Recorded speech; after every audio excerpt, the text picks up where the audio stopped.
अस्सलाम वालेकुम रहमतुल्लाहि व बरकातुहू। अज़ीज़ तलबा, उम्मीद है इंशाअल्लाह आप लोग खैर आफियत से होंगे।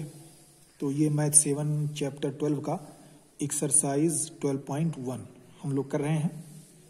इसमें से क्वेश्चन 1, 2 और 3 ऑलरेडी हम कर चुके हैं और इसमें जो बातें बताई गई थी या जो मालूमात थी हमने टेक्स्ट की शक्ल में जो पढ़ा था उसका एक्सरसाइज भी कर लिया, उसका प्रैक्टिकल भी कर लिया। अब हम आते हैं सवाल नंबर 4, 5 और 6 में।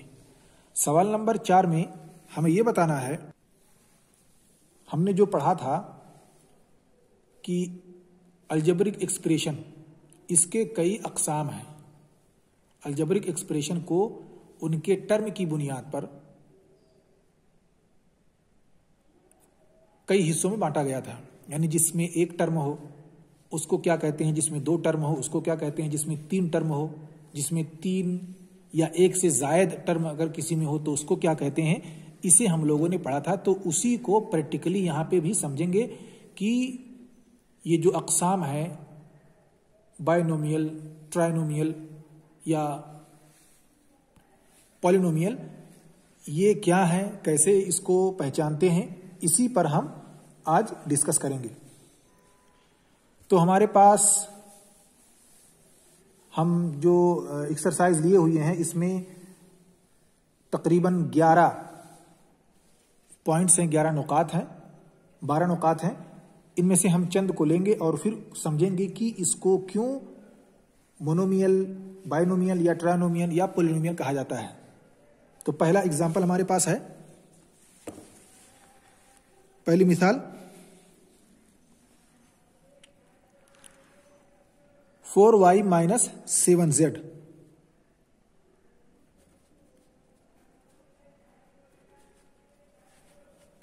हम सबको बितरतीब लिख लेते हैं, उसके बाद हम पहचानेंगे कि कौन इसमें 2 टर्म का है, कौन 3 टर्म का है और किसको कौन सा नाम और क्यों कहा जाता है या क्यों कौन सा नाम दिया जाता है। तो सारी बातें हमने लिख ली हैं। अब हम आते हैं और समझते हैं, पढ़ते हैं कि ये है क्या। ये सवाल नंबर 5 है।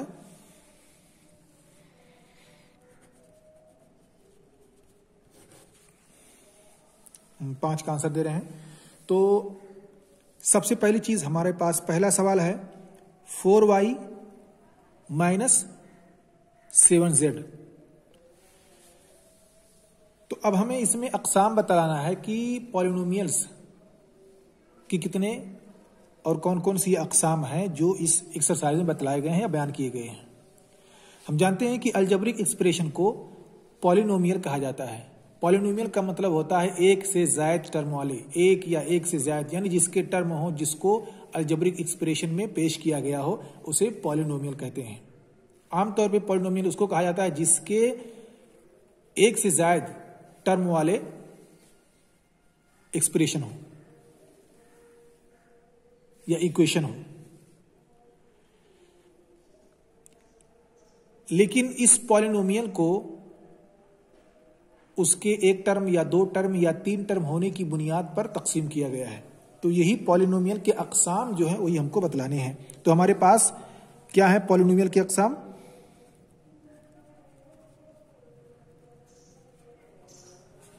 पहला है मोनोमियल,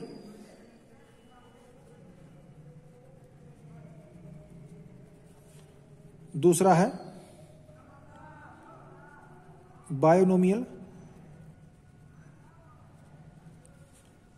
और तीसरा है ट्राइनोमियल।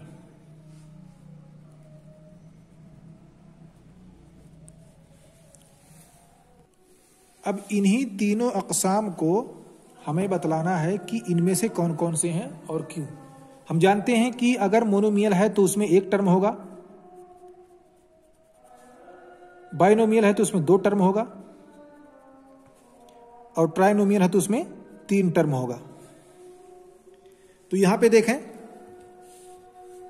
एक में कितने टर्म हैं, 1 टर्म ये हो गया, 1 टर्म ये हो गया, तो ये क्या हो गया, 2 टर्म हो गया इसमें। और 2 टर्म जब होता है तो क्या हो जाता है बाइनोमियल। यहां पे देखें कितना टर्म है, 1 है, और अगर 1 टर्म होता है तो वो क्या हो जाता है मोनोमियल। यहाँ पे देखें 1 है, 2 है और ये 3 है। ये 3 टर्म अगर हो तो क्या हो जाता है? ट्राइनोमियल। इसी तरह से आपको इसमें पहचानना है कि कौन ये जो एक्सप्रेशन है या जो पॉलिनोमियल है ये इसके कौन कौन से अकसाम है। यहाँ पे देखें सिर्फ 100 है तो ये क्या हो जाएगा? एक टर्म है, एक टर्म हो गया तो मोनोमियल। एक यहाँ है, एक ये है और ये यहाँ पे 3 टर्म है और 3 टर्म हो तो क्या होता है? ट्राइनोमियल। ऐसे ही 5 है और -3t है, एक टर्म, दो टर्म हो तो क्या हो जाता है? वो बाइनोमियल। एक टर्म ये हो गया, 2 टर्म ये, 2 टर्म हो तो ये हो जाता है बाइनोमियल। एक टर्म हो तो ये हो जाता है मोनोमियल। एक टर्म, 2 टर्म, 3 टर्म, अगर 3 टर्म हो तो हो जाता है ट्राइनोमियल। तो इस तरह से हम टर्मों को पहचान सकते हैं। उनकी पहचान की बुनियाद पर जितने टर्म हो उसी हिसाब से हम उसे नाम दे सकते हैं, मोनोमियल, बाइनोमियल और ट्राइनोमियल। अब हम आते हैं सवाल नंबर 6 पर। सवाल नंबर 6 में हमने इससे पहले पढ़ा था कि लाइक टर्म होता है, एक अनलाइक टर्म होता है। यानी टर्मों को उनकी मुशाबिहत की बुनियाद पर अगर देखेंगे तो उसकी 2 किस्में हैं, एक लाइक टर्म और दूसरा अनलाइक टर्म। लाइक टर्म वो होते हैं जो एक एक्सप्रेशन में मौजूद एक दूसरे के मुशाबे होते हैं, एक जैसे होते हैं, या एक जोड़े में मौजूद या एक बकेट में मौजूद एक ही जैसे होते हैं, एक ही शक्ल के होते हैं। यानी अगर उसमें कोफिशिएंट जुड़ा हुआ है तो उसके साथ भी कोफिशिएंट है। अगर एक में पावर 1 है तो दूसरे में भी पावर 1 है, किसी में पावर 2 है तो दूसरे में भी पावर 2 है।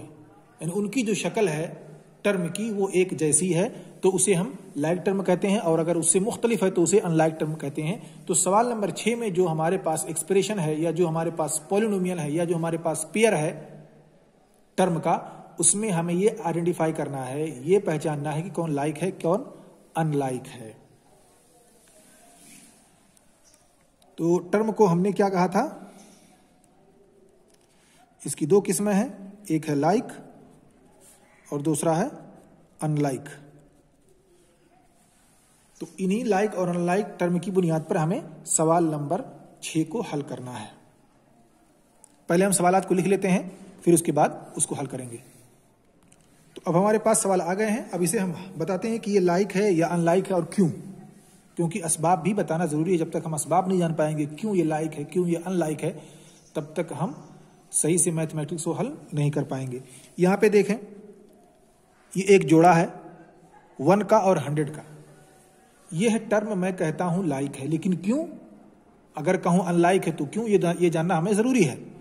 तो ये लाइक टर्म है, उसकी वजह यह है कि इसमें जो है ये कांस्टेंट नंबर है और उसका साथी जो जोड़ा है वो भी कांस्टेंट नंबर है, जिससे हम मुकाबला कर रहे हैं। दोनों कांस्टेंट नंबर है, दोनों रकम साबित हैं, ये मुतगय्यर नहीं है, दोनों सेम है, एक जैसे हैं, एक ही फैमिली से हैं, इसलिए हो गई ये लाइक नंबर। अब दूसरे पे आते हैं। यहां पे देखिए 7x है और ये है 5/2x। अब यहां पे देखिए इसका जो वेरिएबल है मुतगय्यर जो है वो सेम है, यहां भी x है यहां भी x है, और यहां भी इसके पास एक नंबर है, रियल नंबर है, यहां भी रियल नंबर है। तो इसका जो कोफिशिएंट है वो रियल नंबर है, इसका भी कोफिशिएंट है वो रियल नंबर है, और इसका जो वेरिएबल है वो भी x है, 1 वेरिएबल है, साबित है, यहां भी, इसलिए ये हो गया लाइक टर्म। यहां पे देखें 7 है, यहां पे 5/2 है। भले ही ये बटे की शक्ल में है लेकिन ये तो रियल नंबर है ना, एक नंबर है। ऐसे ही यहां 7 नंबर है, यहां x है, यहां भी x है, तो ये हो गया लाइक। आते हैं 3 पर। 3 पे है 29x और -29y। ये अनलाइक टर्म है। क्यों? क्योंकि इसका वेरिएबल जो है मुख्तलिफ है, मुतगय्यर इसका जो है मुख्तलिफ। यहां x मुतगय्यर है, x वेरिएबल है, और यहां पे y वेरिएबल है, तो ये दोनों अलग हो गए। क्योंकि अगर हमने जोड़ना चाहा 29 को तो हम नहीं कर सकते। क्यों? क्योंकि यहां x है वहां पे y है, तो ये होने वाला नहीं है, इसलिए ये हो गया अनलाइक टर्म।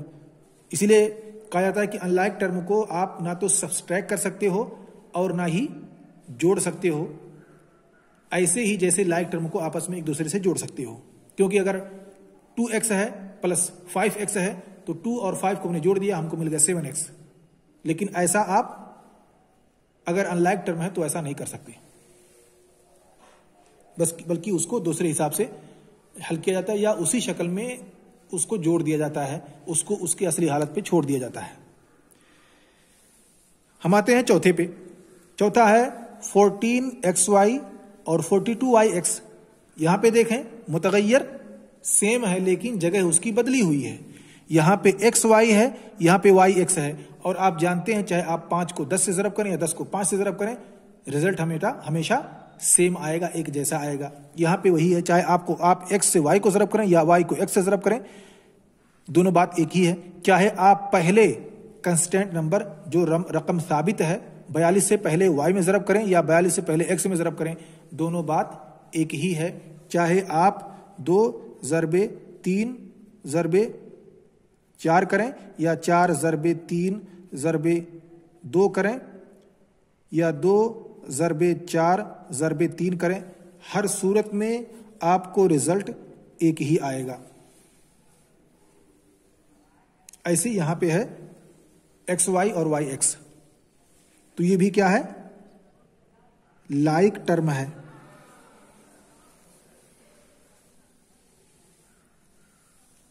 अब हम आते हैं सवाल नंबर 5 पे। सवाल नंबर 5 पे है 4m² p 4m p²। यहां पे देखें स्क्वायर जो है, जो पावर लगा हुआ है, यहां पे m पर है और यहां पे p पे है।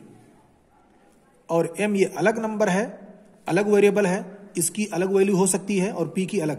अगर यहां पर भी m पर पावर होता p की जगह तो ये लाइक टर्म होते। भले ही यहां पे 4 है, यहां पे 5 होता, जो कोफिशिएंट है वो कुछ बदला हुआ होता, 2 4 5 कुछ भी रकम होता तो उससे कोई फर्क नहीं पड़ता। लेकिन असल चीज इसका जो वेरिएबल है वही मुख्तलिफ है। एक वेरिएबल पावर में है, दूसरा वेरिएबल पावर में नहीं है, इसलिए ये क्या हो जाएगा, अनलाइक टर्म होगा। छठा हमारे पास है 12xz और 12x² z²।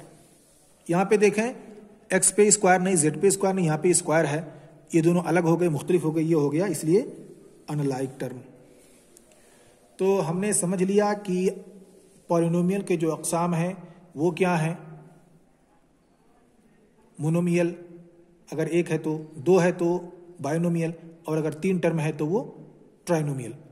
तो पॉलिनोमियल के अक़साम को हमने समझ लिया, अलजबरिक एक्सप्रेशन के जो अक़साम है उसको हमने समझ लिया, और ऐसे ही अलजबरिक एक्सप्रेशन को सिमिलरिटी की बुनियाद पर, तशाबुहत की बुनियाद पर जो तकसीम किया गया लाइक और अनलाइक टर्म को, उसको भी हमने समझ लिया कि कौन सा लाइक टर्म है और कौन सा अनलाइक टर्म है और क्यों है, कैसे है, इन असबाब को भी हमने जान लिया।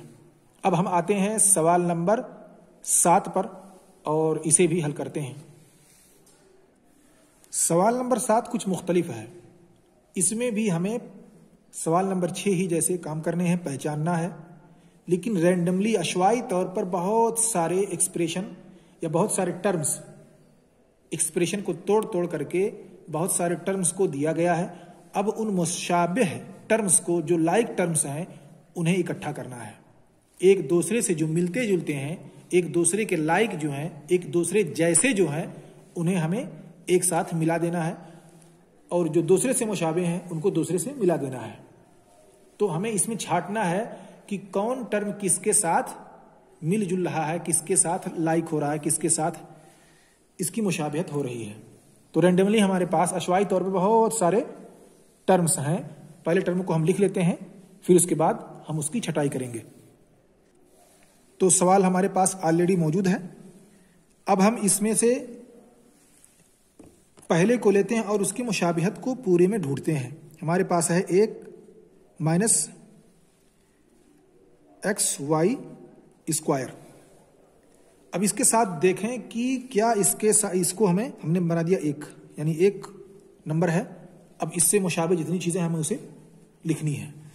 यहां पे देखें xy² है, यहां पे देखिए ये x² इधर है, ये उसके मुशाबिह नहीं है, यहाँ पे एक्स भी स्क्वायर है, यहाँ पे देखिए एक्स खाली है लेकिन वाई पे स्क्वायर है, यहाँ पे देखें 2x वाई स्क्वायर है, यहाँ पे क्या है माइनस एक्स स्क्वायर है, इसके साथ जो कोफिशिएंट है वो -1 है, यहाँ पे क्या है 2 है। तो ये दोनों एक दूसरे के मुशाबिह हैं क्योंकि इसका कोफिशिएंट जाहिर है लेकिन इसका गोया कि मुस्ततिर है, लेकिन इसका भी कोफिशिएंट है। तो यहाँ पे कोफिशिएंट एक्स वाई हुआ वेरिएबल, यहाँ भी एक्स वाई, वाई पे स्क्वायर, यहाँ भी वाई पे स्क्वायर, तो ये दोनों एक दूसरे के मुशाबिह हुए, इसलिए हमने इसको एक के साथ कर दिया। तो ये हो गए एक्स स्क्वायर और 2x वाई स्क्वायर, वाई भी यहाँ भी स्क्वायर, यहाँ भी स्क्वायर, यहाँ भी एक्स, यहाँ भी एक्स। इसका वेरिएबल कोफिशिएंट 2 है, इसका कोफिशिएंट -1 है। अब आते हैं दूसरा पेयर ढूंढते हैं, पेयर हो या एक से ज्यादा हो, 2 से ज्यादा हो, -4y एक्स स्क्वायर।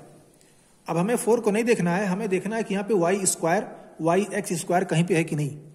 यहाँ पे देखिए एक्स है, ये वाई नहीं इसके साथ है, यहाँ पे देखिए एक्स वाई है लेकिन वाई पे स्क्वायर है जैसे कि यहाँ पे, लेकिन एक्स पर नहीं है, यहाँ पे एक्स पे हमको चाहिए।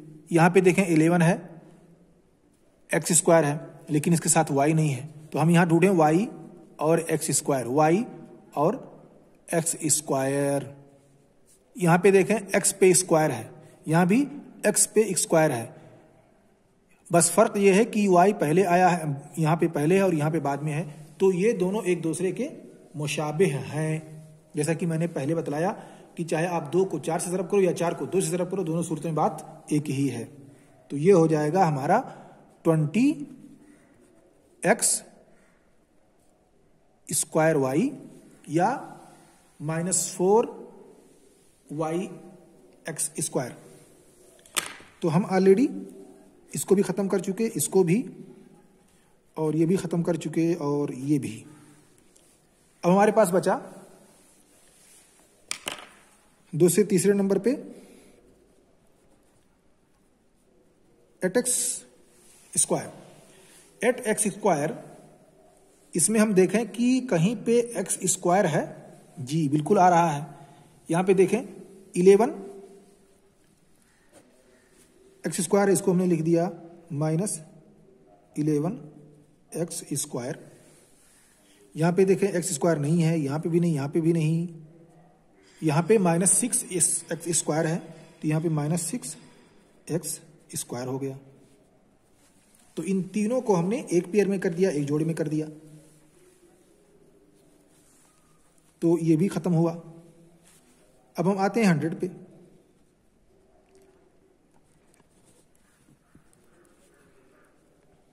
-100 एक्स है। अब हम यहां पे एक्स ढूंढते हैं, यहां पे देखिए इसके साथ वाई लगा हुआ है, यहां वाई है, यहां पे एक्स वाई है, यहां पे 3x है जिस पर स्क्वायर नहीं, यहां भी नहीं है, तो ये हो जाएगा 3x। अब 5वें नंबर पे आते हैं, ये भी खत्म हुआ और ये भी। हमारे पास बचा -11 yx। अब यहां पे देखें कि yx कहां पे है, यहां पे y सिर्फ है, यहां पे 2xy है, तो हम यहां पे लिखेंगे 2xy। यहां पे वेरिएबल yx है, यहां भी वेरिएबल yx है, यहां पे कांस्टेंट नंबर जो इसका कोफिशिएंट है वो 11 है और यहां पे 2 है। नंबर 6 पे आते हैं, तो हमने ये भी खत्म कर लिया। अब हमारे पास बचा सिर्फ y, ये भी हो चुका है। अब हमारे पास बचा सिर्फ y। अब इसका कोई पेयर नहीं है क्योंकि हम इसे भी ऑलरेडी कर चुके हैं, इसे भी कर लिया, इसे भी, ये भी, ये भी और ये भी, ये भी, यही बचा था, तो इसका कोई पेयर नहीं है। ऐसा तो नहीं कि किताब में दिया हो और मैं ही लिखना भूल गया हूं। देखो जी, किताब में एक और पेयर दिया हुआ है, वो है 7y। तो यहाँ पे 7y है तो ये इसके साथ 7y हो जाएगा। तो यहाँ पे इसका पेयर बन गया। जितने भी हमारे पास नंबर थे हमने सबका पेयर बना दिया, सबको जो लाइक थे उनको एक साथ कर दिया। सवाल नंबर 7 का पार्ट बी भी इसी शक्ल का है, इसी तर्ज पर है। हमें वहां पर भी जो एक जैसे हैं उन्हें एक जैसे के साथ लिख देना है, जोड़ देना है, इकट्ठा कर देना है। अब यहां पे देखें हमने जो इसको लिखा y है, क्योंकि y में हम जानते हैं और मानते हैं कि इसका जो कोफिशिएंट है वो 1 है, क्योंकि आप y को 1 से आप कई बार मल्टीप्लाई करें आपको y ही मिलेगा। आप 10 को 1 से कई बार ज़रब करें आपको 10 ही मिलेगा। तो यहाँ पे y को आप 1 से मल्टीप्लाई करें आपको y मिलेगा, इसलिए यहाँ पे y लिखा है। और यहाँ पे y का कोई जो यहाँ पे ये y है दोनों सेम है, लेकिन यहाँ पे 7 इसका मल्टीपल है और यहाँ पे 1 है, इसलिए ये गोया कि ये 1y है और ये 7y है, इसलिए हमने यहाँ पे दोनों को एक साथ लिखा। ऐसा नहीं है कि इसके साथ 7 नहीं है तो ये अलग है और इसके साथ है सिर्फ अकेला y है तो ये अलग है, नहीं, दोनों एक जैसे हैं। ये दोनों वेरिएबल जो हैं वो एक हैं, बस इनका जो कोफिशिएंट है इसका मुस्ततिर है, गोया कि 1 है और इसका 7 है। तो सवाल नंबर 7 का पार्ट ए भी हमने हल कर लिया। पार्ट बी भी इसी जैसा